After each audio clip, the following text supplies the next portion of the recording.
Muy buenos días para el Perú y el mundo, Jayanga Televisión.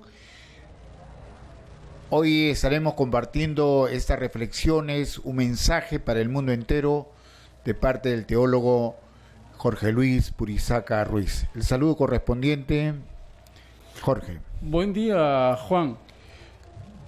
Hoy estamos con el programa número 9, Hablemos de Jesús, con la octava profecía, el tiempo del nacimiento del Señor Jesucristo.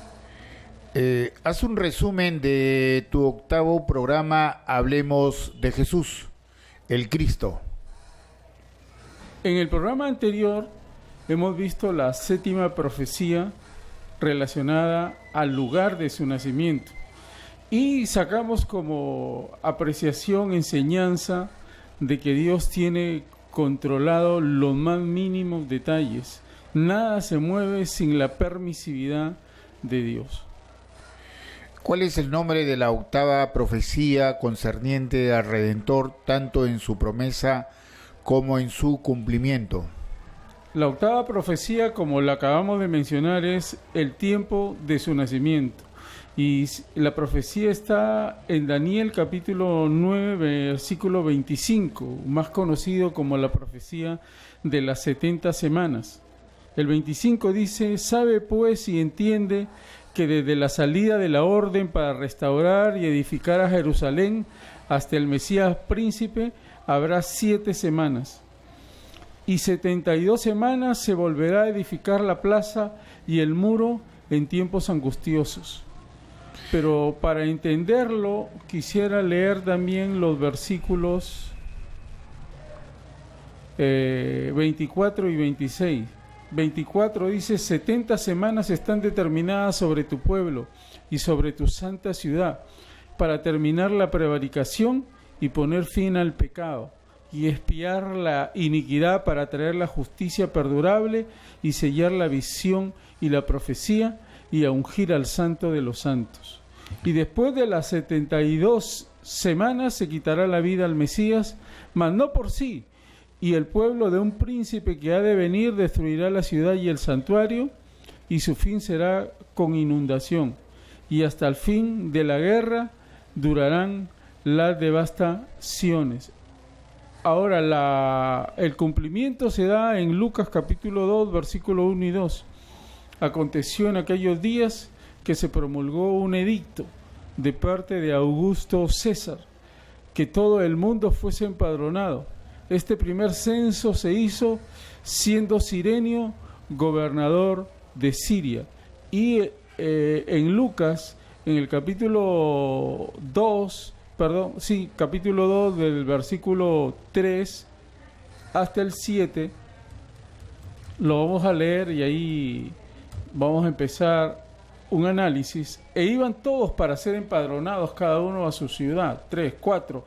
Y José subió de Galilea, de la ciudad de Nazaret, a Judea, a la ciudad de David, que se llama Belén, por cuanto era la casa y familia de David, para ser empadronado con María su mujer, desposada con él, la cual estaba encinta. Y aconteció que estando ellos allí, se cumplieron los días de su alumbramiento. Y dio a luz su hijo primogénito. ¿A quién dio a luz? A su hijo primogénito. ¿Y qué quiere decir hijo primogénito en el contexto hebreo? Era el hijo que le rompía la matriz a la mujer.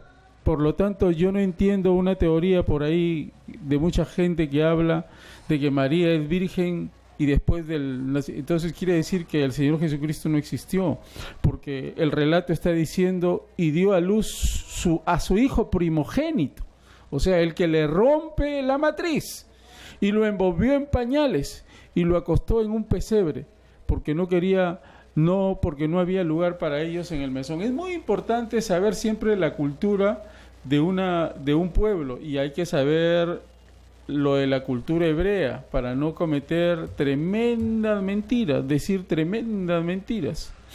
Ok, entonces ahí está la profecía y el cumplimiento. Se han dicho muchas cosas ahí. Ahí prácticamente en Daniel, las 70 semanas, estamos nosotros también. y todavía no se han cumplido todas las 70 semanas, se han cumplido 69 semanas y el reloj profético se ha parado en la semana 70.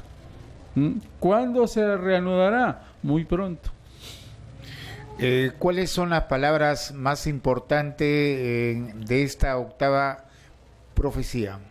Las palabras más importantes de esta octava profecía lo vamos a mirar con respecto al tiempo, ¿no? Mesías príncipe, Masgeaach, es una palabra Masgeaach hebrea que significa ungido, Mesías. Ahora, se refiere a alguien que han ungido con aceite, simbolizando la unción del Espíritu Santo para tareas específicas. Daniel 9:25 dice: conoce pues y entiende que desde la salida de la palabra para restaurar y edificar Jerusalén hasta el Mesías príncipe, esto es muy importante, que después lo voy a tratar de explicar. En el Nuevo Testamento se contrasta el mismo significado de este vocablo. Juan 1:41 dice: es más frecuente en el Nuevo Testamento traducir el vocablo Cristo en lugar de Mesías, pero en realidad es lo mismo, ¿no? ¿Qué significa Cristo? También ungido. Pero ojo, Cristo es el ungido, no hay otro ungido como Él. Por eso es que la Biblia habla de falsos cristos y anticristo. Los falsos cristos, ¿cómo se hacen llamar? Ungidos. A varios los escucho decir: en mi iglesia está el ungido. Miren lo que están hablando, ¿eh? No saben ni lo que hablan, no saben las tremendas aberraciones que están hablando. Dicen: en mi iglesia está el ungido. No, el único ungido es Jesús, el Mesías. Por eso es que Jesús habló que en los posteriores tiempos van a haber, ¿qué cosa? Falsos cristos. O sea, falsos ungidos. Eso es importante tenerlo presente. Ahora, la segunda palabra es promulgación o promulgar. Esa palabra en el griego se usa como exerkomai. Exerkomai significa venir o ir afuera. Se utiliza de un edicto de Augusto César. Eso está en Lucas, que lo hemos leído, y se traduce: se promulgó. Y la tercera palabra aquí, más importante, es censo. Apografe es la palabra en griego. Apografe denota primariamente una copia escrita o un término legal de una disposición, de ahí registro, censo, empadronamiento. Lucas 2:2 y Hechos 5:37 también aparece el término. La exactitud de Lucas, ojo, esto es importantísimo, la exactitud de Lucas ha quedado vindicada gracias a la última evidencia basada en inscripciones que muestran que Cirenio fue legado en Siria con vistas al censo. ¿Y en qué año fue eso? En los años 8 al 6 antes de Cristo. Por eso es de que aquí hay un desfase. Cristo no nace en el año 0. Aquí lo está mostrando la historia. Nace entre el 8 y el 6 de nuestra era. Por lo tanto, ¿y Dios por qué ha hecho eso? Para que nosotros no podamos calcular exactamente los 2 días, pues, los 2 días. Para que nosotros no podamos calcular exactamente los 2 días, 1, 2, para que no podamos calcular exactamente cuándo nació Jesús y cuándo se fue, porque no hay registro real de cuándo nació Jesús. La fecha del 24 de diciembre es una fecha que se inventó, que se la inventó la religión, la tradición. ¿Para qué? Para combatir que esa fecha, en esa fecha, era la fiesta del paganismo, de los grandes bacanales. Y entonces, para contrarrestar esas fiestas, se inventa el 24 de diciembre. Ahora alguien me podrá decir, con razón, yo he escuchado algunos movimientos que dicen que Jesús no nació el 24 de diciembre. Claro que no nació, es verdad. Pero nosotros respetamos la fiesta la respetamos, incluso esa oportunidad para hablar de Cristo, pero que quede claro que Jesús no nació un 24 de diciembre, y que la fiesta, la máxima fiesta de los hijos de Dios, la máxima fiesta de los santos y fieles en Cristo Jesús, la máxima fiesta de los creyentes, no la hacemos más bien. En la máxima fiesta de los creyentes la pasamos llorando, la pasamos compungidos, cuando debería ser lo que hacen los judíos en su fiesta. Ellos celebran la Pascua. Y ellos celebran la Pascua. ¿Por qué celebran la Pascua? Porque ellos celebran su libertad. Dios los sacó de Egipto y les hizo incluso que celebraran esa fiesta. Y entonces, ¿quién es nuestra Pascua de nosotros? Pablo dice, nuestra Pascua es Cristo. Entonces debemos celebrar la Pascua. La Pascua. Ministros del mundo, debemos celebrar la Pascua. Debe ser una fiesta a lo grande, pero no, la pasamos llorando. Pasamos inventándonos y diciéndonos, Jesús va a morir hoy, muere viernes y todo. No, Jesús murió una sola vez y para siempre. Hebreos 10:14 dice, con una sola ofrenda hizo perfectos para siempre a los santificados. Hebreos 10:14, léanlo, ministros, léanlo. Ustedes, ministros, que paran sencillamente enseñando mal las Sagradas Escrituras. La máxima fiesta de los hijos de Dios es la Pascua, lo que le mal llamada Semana Santa. Esa es la fiesta. Ahí debería haber fiesta, porque sencillamente Jesús nos libró del pecado y de la muerte, nos dio libertad, y libertad para siempre. Esa es la fiesta, que no la celebramos, ¿ya? Y entonces muchos se llenan la boca que le hacen caso a la Biblia, pero no le hacen caso a la Biblia, porque Jesús no nació un 24 de diciembre. No. Y no nació en el año 0 tampoco. Por eso es que no podemos determinar cuándo viene, pero Él viene pronto, porque ya se están cumpliendo los 2 días. No podemos determinar cuándo se cumplen los 2 días, porque los 2 días se van a cumplir ¿cuándo? Cuando Jesús ascendió a los cielos, y allí, ¿qué cosa? Empezó lo que nosotros llamamos iglesia. Y la iglesia tiene 2 días nada más. Cuando la Biblia habla de días, por ejemplo aquí que está hablando de semanas, esas semanas son semanas de años. Y cuando dice que son 7 semanas, ¿no? Entonces estamos hablando sencillamente de que o son 49 o son 490, desde ese momento en que estamos mirando lo que sucedió con Israel y que va a regresar y se va a restaurar el templo. De ahí está hablando 7 semanas, ¿no? Entonces, pero esas semanas son de más años. Entonces, aproximadamente son 490 años en que viene y nace el Señor Jesucristo. Dios es exacto. ¿Cuál es la interpretación de esta octava profecía del Salvador? La interpretación está bastante clara. Daniel le ora a Dios que ya es el tiempo, que ya se cumplió el tiempo y que ellos tienen que regresar a Jerusalén, porque él estaba orándole a Dios en Babilonia y Dios le contesta.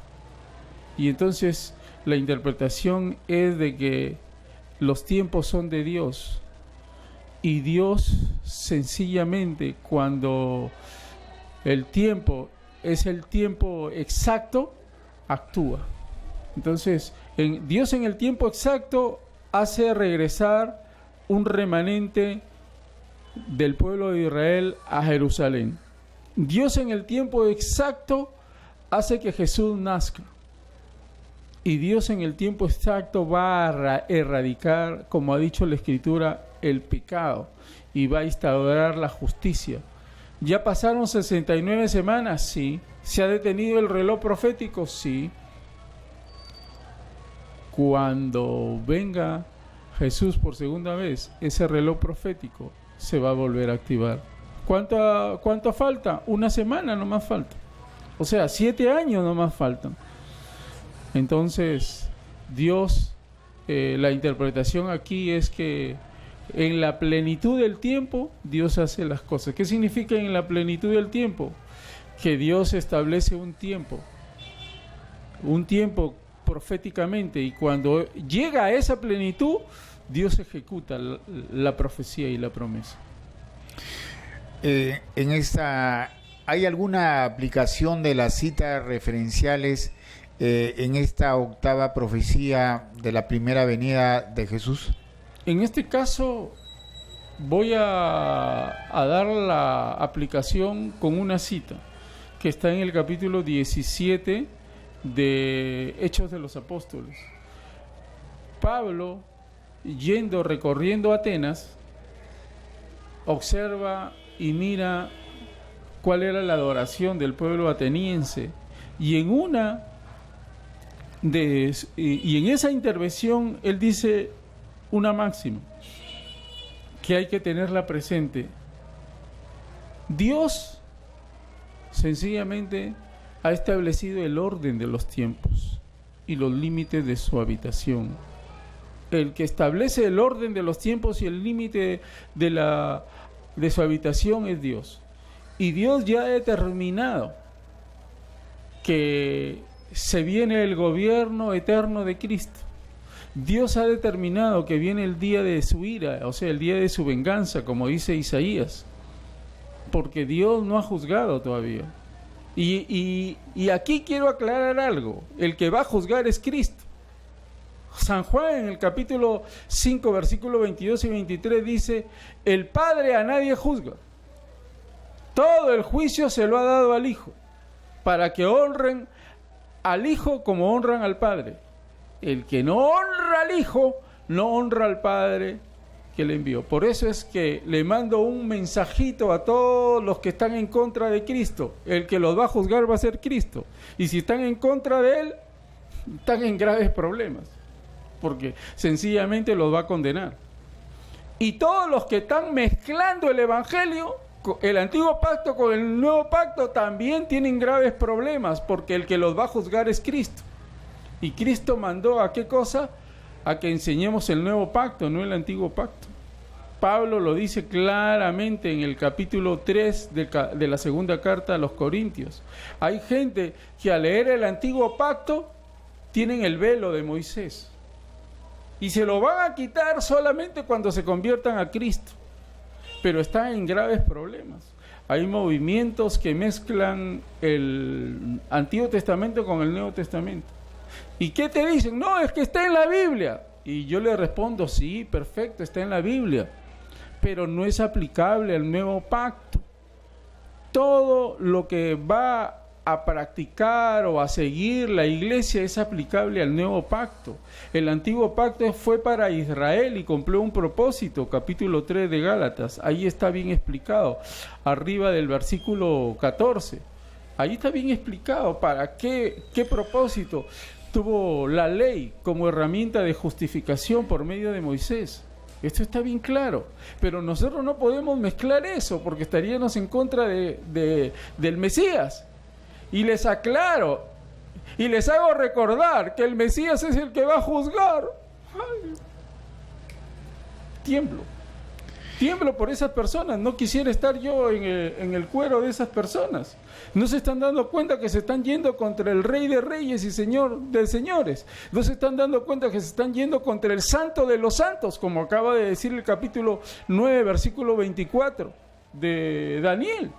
Se están yendo contra el Santo de los Santos, el que va a juzgar. Y por si acaso, no solamente le estoy dando la cita de Juan, sino que cuando Pedro va a visitar a Cornelio, capítulo 10 de Hechos de los Apóstoles, versículo 42, también lo recuerda y dice: y a Jesús Dios lo ha puesto por juez de vivos y de muertos.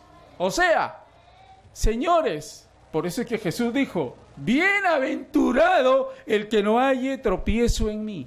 Y todos andan que tropiezan con Cristo. Mucha gente está que tropieza con Cristo. Fuera de Cristo no hay salvación.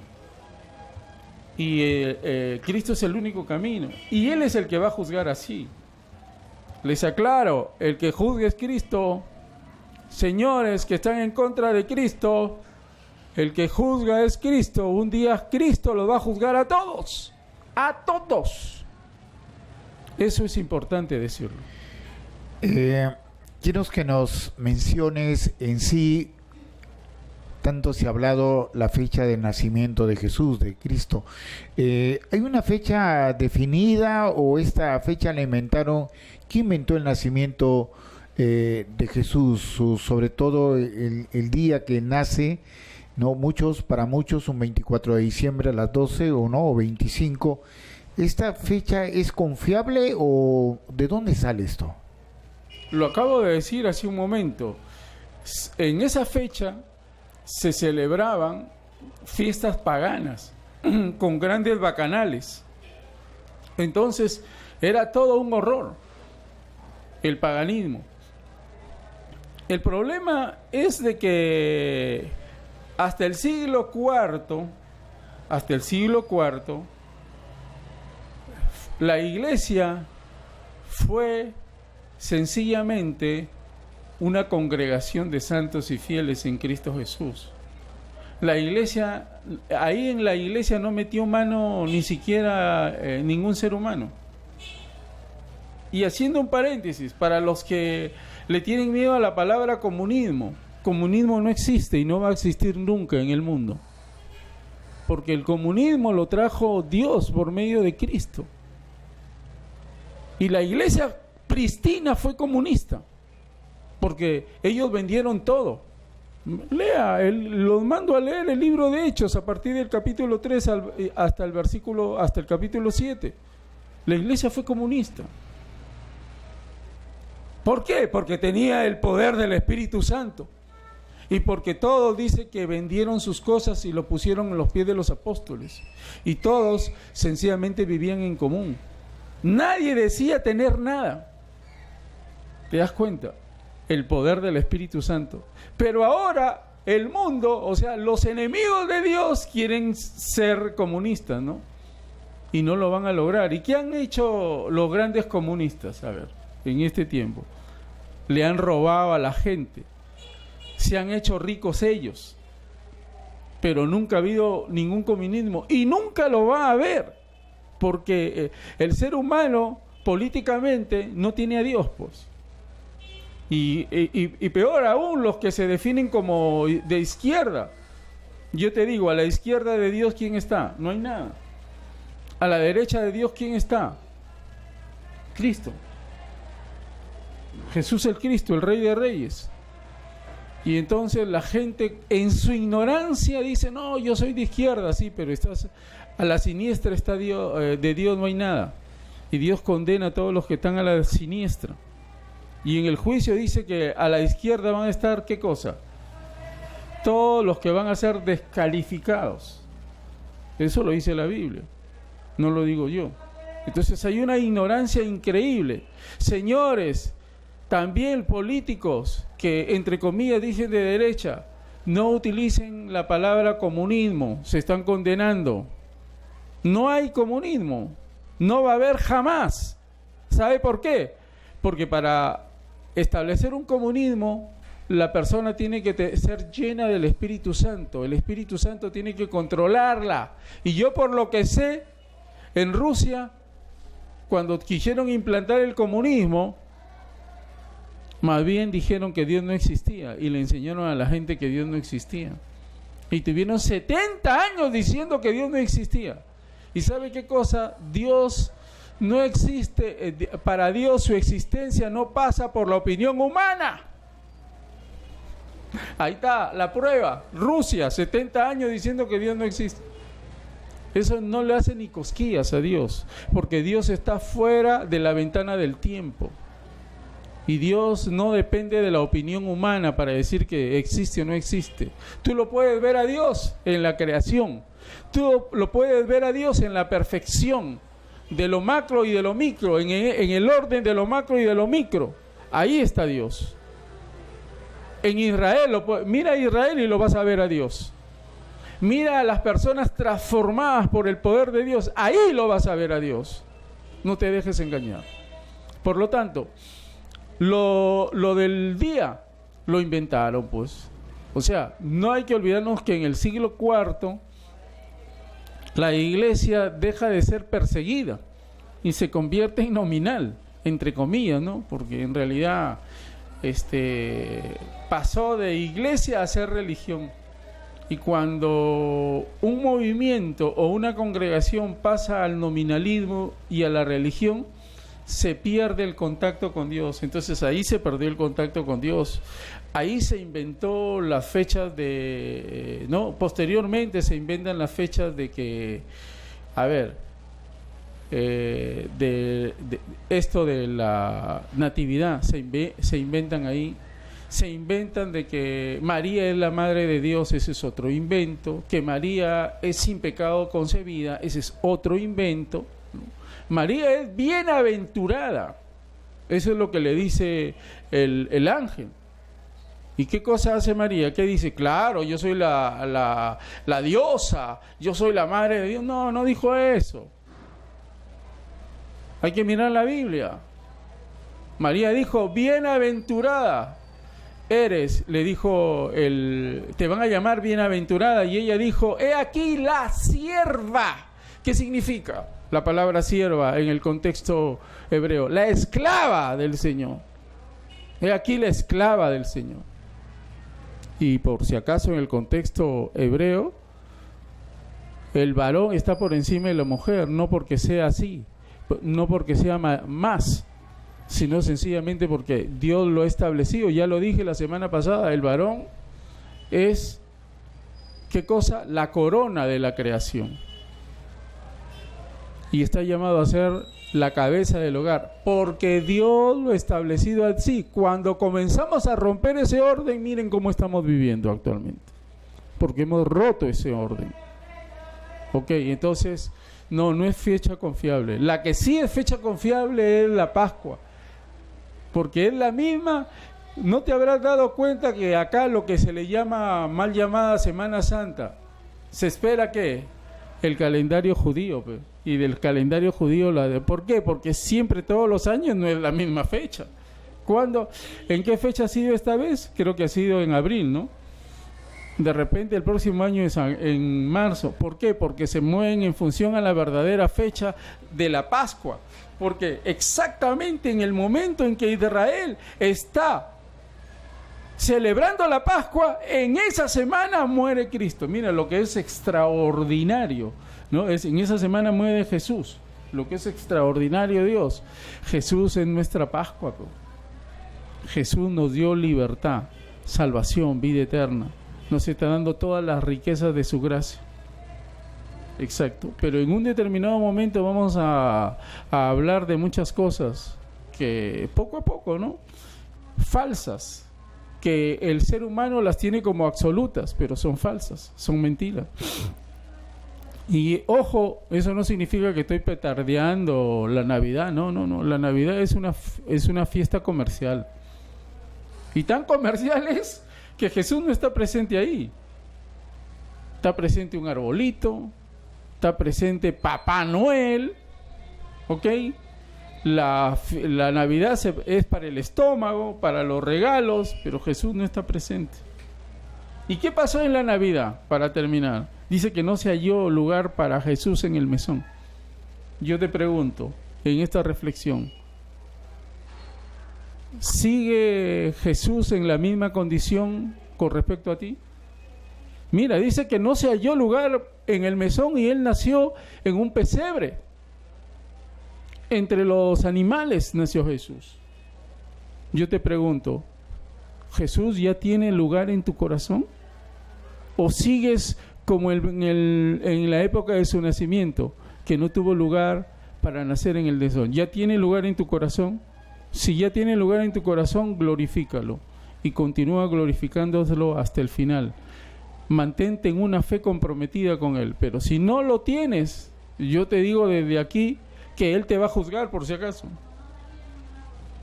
Sí, te va a juzgar. Así te mueras, así pases la puerta de la muerte. Dice la Escritura que muchos de los que duermen en el polvo de la tierra, Daniel 12:2, con esto termino, serán despertados. Unos para vida eterna y otros para vergüenza y confusión perpetua. ¿En qué grupo estás? ¿En los que van a ser levantados para vida eterna? ¿O en los que van a ser avergonzados perpetuamente? Tú decides. Mientras estés vivo, tú decides. Que en tu corazón esté Cristo. Que en tu corazón esté Cristo para que te libere y para que te dé salvación y vida eterna. Amén. 5 minutos de reflexión con el teólogo Jorge Luis Purizaca Ruiz. Gracias, hasta la próxima edición. Quien les habla, Juan Sandoval, Jayanca Televisión. Bendiciones para el mundo entero.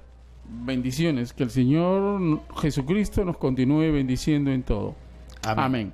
Ver otros estudios y suscribirte, porque ahí tengo ya subido toda la carta a los Efesios, que es la carta a la iglesia.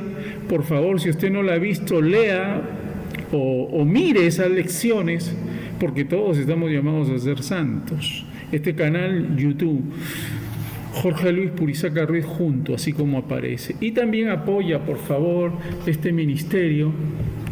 Y aquí sí voy a presentarte las citas de Proverbios 11, 24 y 25. Dice: hay quienes reparten y les es añadido más. Esa es la aritmética de Dios. Hay que repartir para ser añadidos más. Y hay quienes retienen más de lo que es justo, pero vienen a pobreza. La avaricia, lo que quiere decir el proverbista, trae pobreza más bien. El alma generosa será prosperada, y el que saciare, él también será saciado. Y hay que mirar también Gálatas, es una cita muy buena. Gálatas, en el capítulo número 6, miremos Gálatas en el capítulo 6, versículo del 6 al 9. El que es enseñado en la palabra, haga partícipe de toda cosa buena al que lo instruye. Si has sido bendecido por este estudio, haz lo que te dice la Escritura. No os engañéis, Dios no puede ser burlado, pues todo lo que el hombre sembrare, de eso también segará. Por el que siembra para su carne, de la carne segará corrupción, mas el que siembra para el Espíritu, del Espíritu segará vida eterna.